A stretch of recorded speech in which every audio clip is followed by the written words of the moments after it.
My parents gave my brother a luxury birthday weekend. I got a card that said, maybe next year. So I quietly booked a one-way flight. My name is Leo. I'm 27 and have always been the quiet one in the family.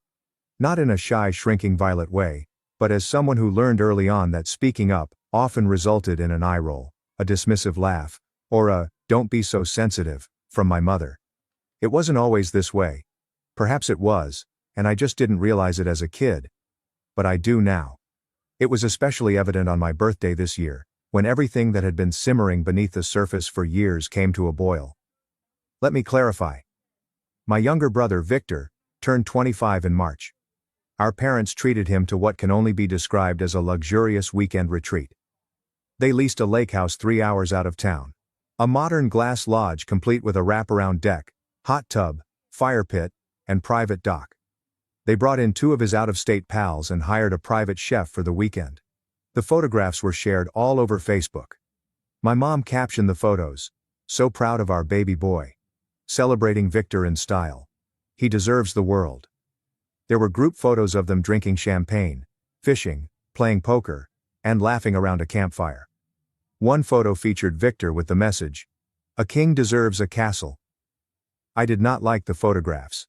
I did not make a comment. I didn't say anything actually. However, that was the first time I felt it in my chest. Not jealousy, but a subtle, creeping knowledge that they would not do this for me. Not because they couldn't, but because they didn't believe I was worth it. Still, I brushed it off. Victor has always been the golden child. He's boisterous, charming, and naturally social. Growing up, I was the straight A student, the one who did not cause trouble and remained up late studying rather than sneaking away. That rendered me invisible. But I imagined they'd do something special for my birthday. My birthday was 2 weeks ago on April 5th. I cleared the schedule just in case. I didn't make any plans with friends. I didn't book anything myself. I didn't want to disrupt any surprise plans, you know? Around 1 p.m., I received a text from my mother. "Stop by the house when you're free today." That was it. No exclamation point. No happy birthday. Nothing. I sighed but went. I told myself she was probably just keeping it cool. Perhaps they were planning something little yet meaningful. I arrived around 3 p.m. Victor was on the couch, going through his phone. Dad was out back mowing the yard. Mom was in the kitchen, humming. When she spotted me, she grinned as if I had stopped in on a Tuesday. "Oh hey Leo," she said.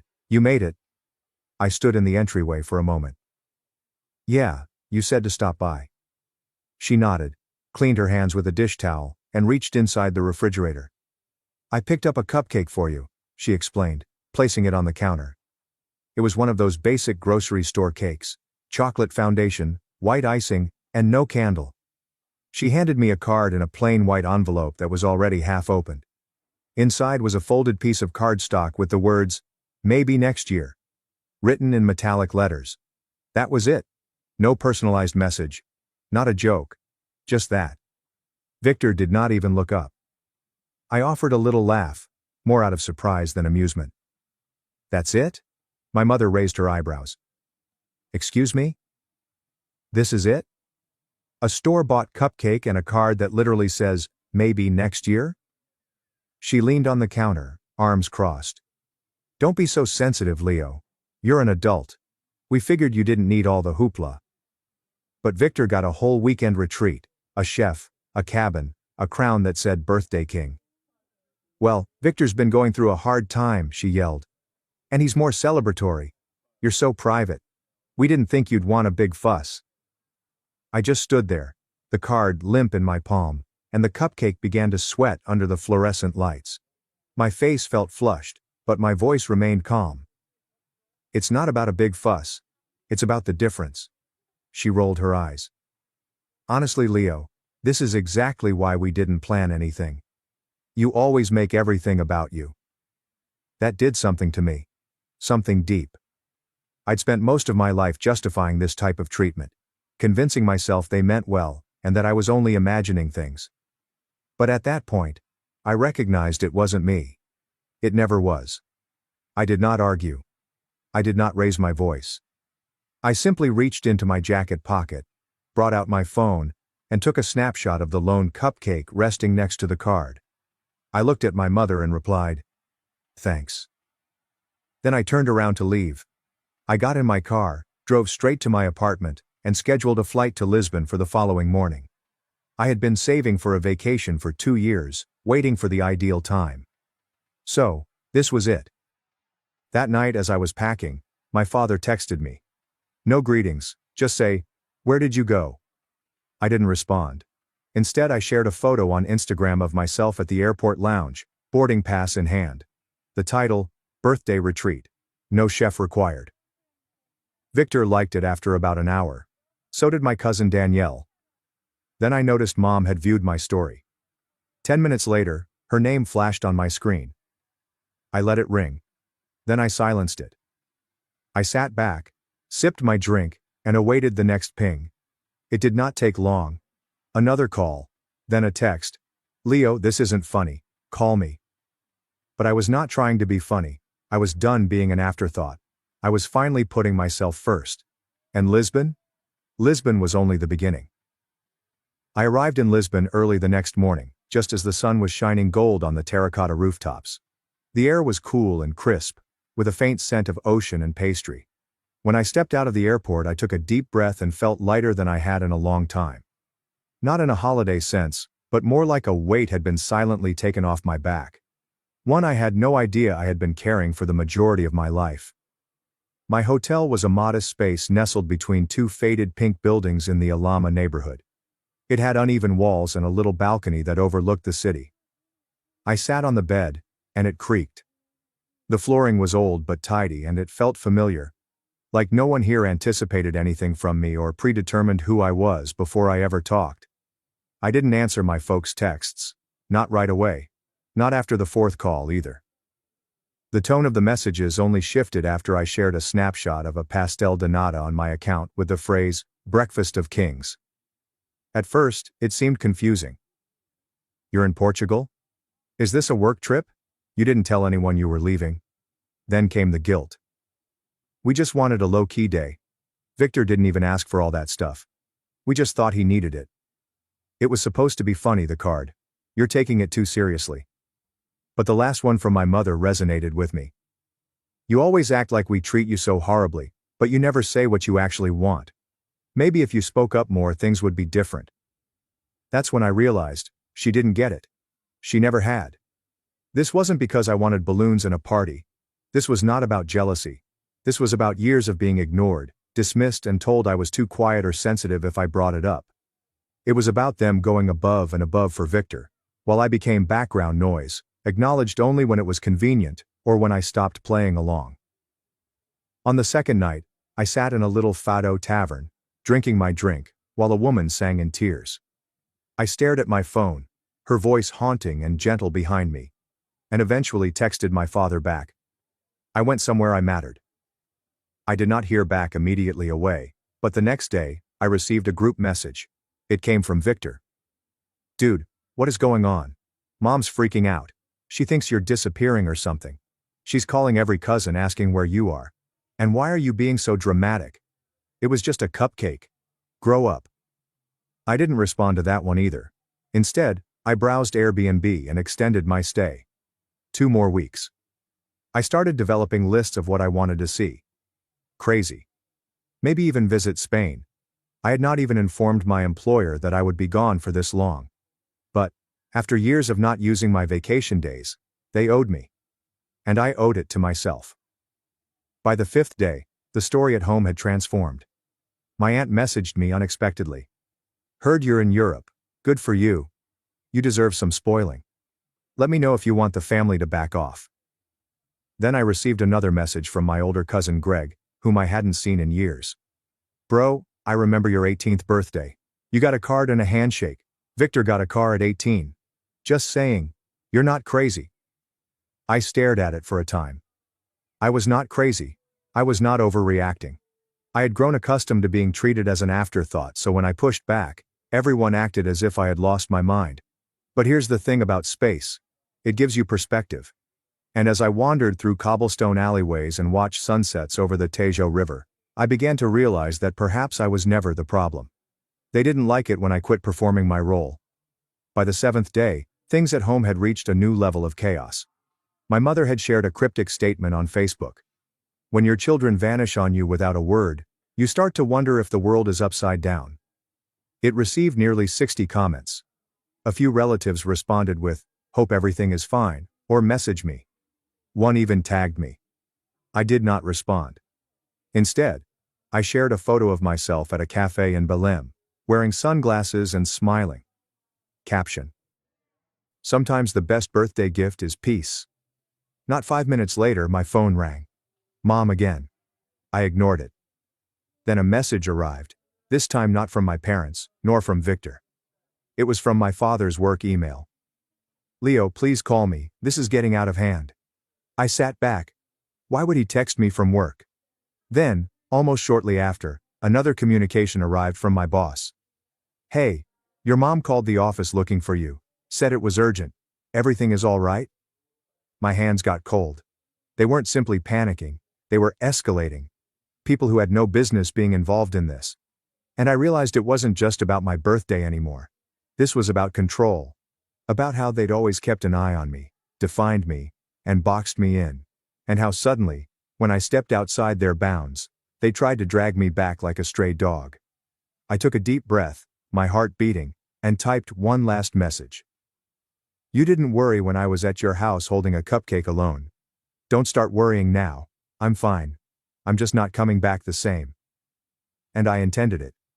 Because the old version of me, the one who tolerated the silence, minimizing, and guilt trips disguised as jokes, was not on this trip. He stayed at home, next to the sad cupcake on the kitchen counter. But what about the version of me who was sipping cappuccino under the Lisbon sun? He was only getting started. And the second thing I did was make it very apparent that I was no longer seeking their consent. The next morning I awoke to a dozen missed calls. 2 from my father, 3 from my mother, and 1 from Victor. The rest are unrecognizable numerals. Probably my mother phoning from multiple phones. Or worse, the family she had drawn into the turmoil. But I didn't care. I was done being the obedient son who always kept the peace. The person who said, "It's fine," when it obviously wasn't. I wasn't going to repeat the same scenario in which I arrived, was overlooked, and then had to apologize. After brushing my teeth, I walked to a tiny bakery near my hotel. The woman behind the desk greeted me as she did every morning. Warmly, cheerfully, and with a genuine grin. I got 2 cakes and a coffee, then grabbed a seat outside. The sky was a lovely blue, striped with clouds, and the street below was waking up. Locals sweeping their stoops, children walking to school, and a man selling books from his wooden cart. I observed them with a peculiar sense of envy. These strangers had no idea who I was, what my background was, or why I was fleeing. However, they treated me better than my own family did. And the revelation hit me harder than I anticipated. That afternoon, I tried something I had never done before. I switched my phone off. Totally off. Not silent. Not set to do not disturb. I turned it off and left it in the hotel room. Then I wandered for hours through twisting alleys and open plazas, past historic churches and bright murals. I got lost in Barro Alto, and wandered into a small gallery where a man painted pictures from his dreams. He stated I had sad eyes and strong shoulders. I laughed and told him it was perhaps the most truthful thing anyone had said to me this year. I didn't think of my mother, my father, the cupcake, or Victor's lake house vacation. Instead, I thought about myself. Who I was before I had to shrink to fit into the place they gave me. That night, I purchased a journal. First page I wrote, "You are not selfish for choosing yourself." Second page. They only call it overreacting when they don't like the reaction. On the third sheet, I documented all of the times I was shoved to the side. My 18th birthday was forgotten until dinner, when they gave me a $20 gas card, whilst Victor was treated to a party with friends and a football-shaped cake. They arrived late and left early for Victor's soccer game, despite my valedictorian speech. Christmas 2 years ago, I purchased thoughtful gifts for everyone. Victor completely forgot about mine. Her response was, "He's just busy. Don't guilt trip him." The list went on. It was not about the gifts. It was a pattern. The message, "You are not the first priority. You aren't even close." The next day I turned back on my phone. It detonated immediately. A deluge of texts, voicemails, missed calls, and unexpectedly, screenshots. Someone had obviously spotted my Instagram post and shared it in the broader family group chat. Now uncles and aunts were chiming in. Some were sympathetic. "Leo, I had no idea. That post broke my heart. You always were so quiet. Maybe too quiet. I wish I'd said something." Others, not so much. Running off and airing dirty laundry on social media? Not the adult thing to do, so dramatic. Everyone gets a cupcake birthday once in a while. Then came the one that sent everything over the edge. My mother had emailed a photo of my empty childhood bedroom. The furniture was rearranged. The bed was gone. My books are boxed up. My workstation has been replaced with a treadmill. She captioned it, "Didn't think you were coming back. Figured we'd use the space." There is no, "I love you," no, "come home when you're ready," and no apology. Just that.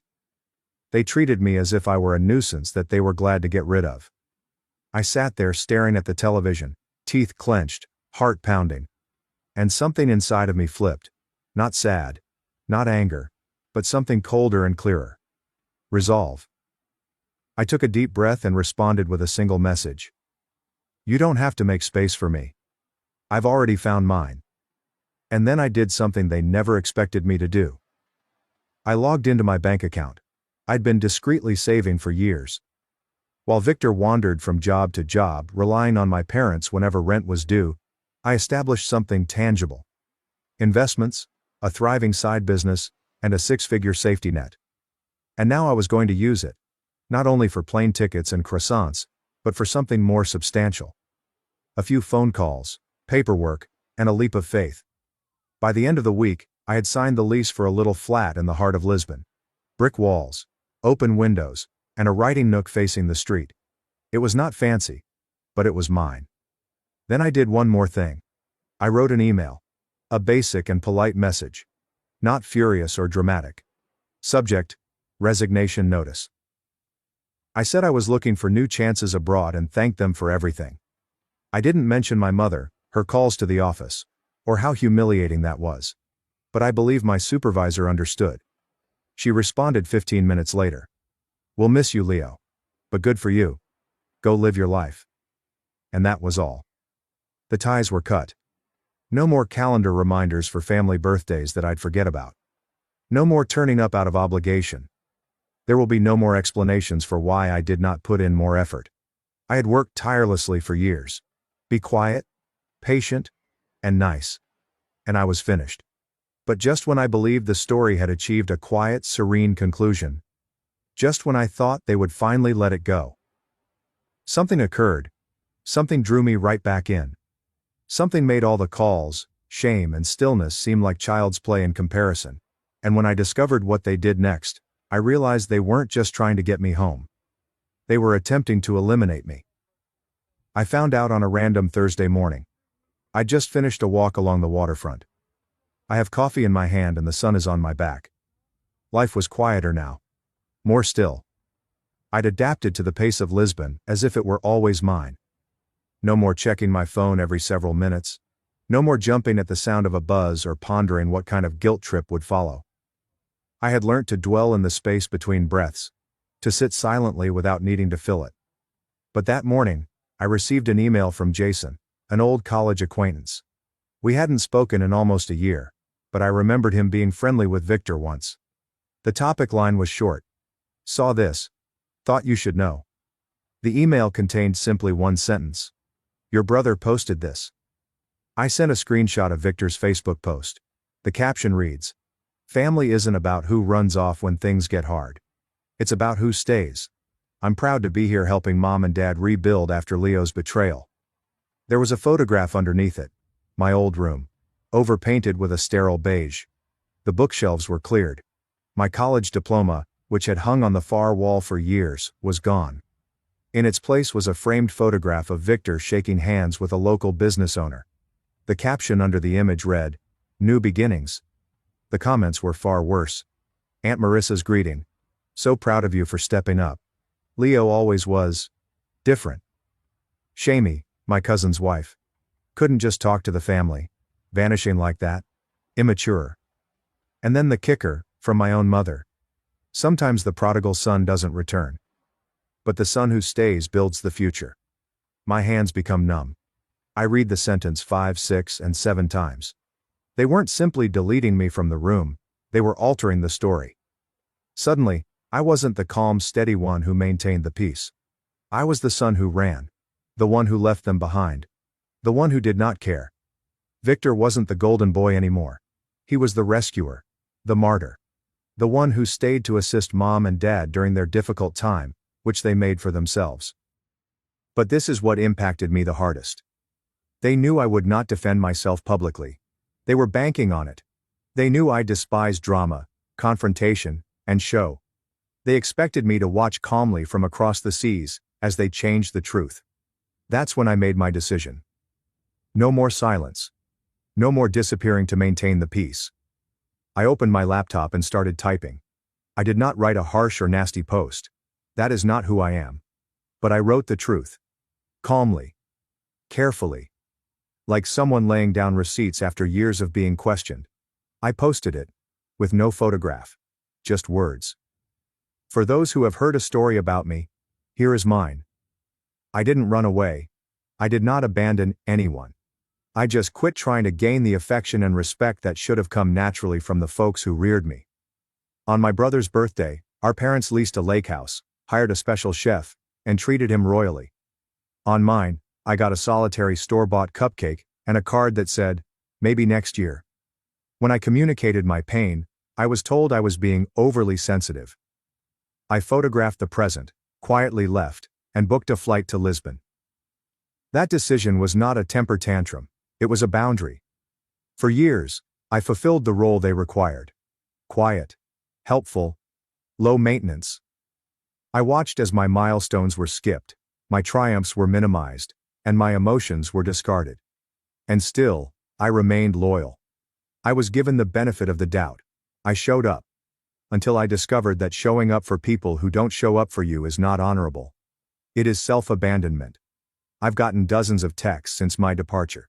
Some are kind, while others are harsh. To those who say I should have just spoken up, I did. Multiple times. It didn't really matter until I stopped playing along. I don't want pity. I don't need applause. I just want the truth to exist somewhere free of guilt trips and half-truths. I did not run. I choose serenity. And sometimes, choosing peace entails walking away from those who refuse to see you clearly. I clicked on a post. Then I switched my phone off again. For 2 days. When I turned it back on, I wasn't expecting what I saw. Hundreds of comments. Dozens of messages. My tale has been spread, screenshotted, and reposted. People, friends, distant relatives, and even strangers were joining in. This hit me hard. I've been the background sibling too. Thank you for saying what so many of us can't. This is why emotional neglect is so hard to explain. It's invisible. Until it's undeniable. Only one message stuck out. It came from Danielle, a cousin on my father's side. We hadn't spoken for years. "Leo, I always thought something was off with how they treated you. I just didn't know how to say it. I'm sorry. I see you. And I'm glad you got out." That marked the beginning of additional voices emerging. Not everyone supported me. Some doubled down. My mother, inevitably, sent another passive-aggressive message. Some people air their wounds instead of healing them. Victor texted me once. "Congrats on your little pity parade. You always love playing the victim." I did not respond. Because I wasn't playing anymore. I was finished performing. And life gradually began to fill with genuine things. I joined a writing club in Lisbon. I landed a part-time job editing English language pieces for a travel magazine. I started cooking again, which I hadn't done since college. I made buddies, real ones. Friends who knew nothing about Victor, the cupcake, or the place where I used to live. Friends laughed at my humor, not at me. Who welcomed me out without any expectations. Who listened when I spoke. A month after the piece became popular, I received an email from a publisher who had seen it and wanted to discuss developing it into a memoir. I was unsure at first. But then I remembered every communication I had received. People say I put into words what they've been feeling for years. Maybe my story wasn't unique.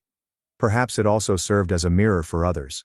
And perhaps, just maybe, my voice, which had previously been discarded as too quiet, was suddenly loud enough to matter. I accepted the deal. A year later, my book was released in 11 countries. Maybe next year, choosing yourself when they never did. The dedication page stated simply, for the kids with cupcakes and cards who kept waiting for next year. Your peace doesn't need their permission. My parents never communicated again. Victor did it once. They sent me a screenshot of the book cover and said, "Hope the attention was worth it." I didn't respond. Because it was never about getting attention, it was about the truth. And when truth is said clearly, it echoes in ways that silence cannot. So, here I am. I live in a sunny apartment on a quiet Lisbon street. Writing, laughing, loving, not too loud, not perfect, but totally. Finally, and when April 5th comes around every year, I don't wait for a text. I get myself the largest, fluffiest cupcake in the bakery, with candles and sprinkles, and a handmade message nestled below it that states, "You're worth celebrating. This year. Every year." And for the first time in my life, I actually believe it.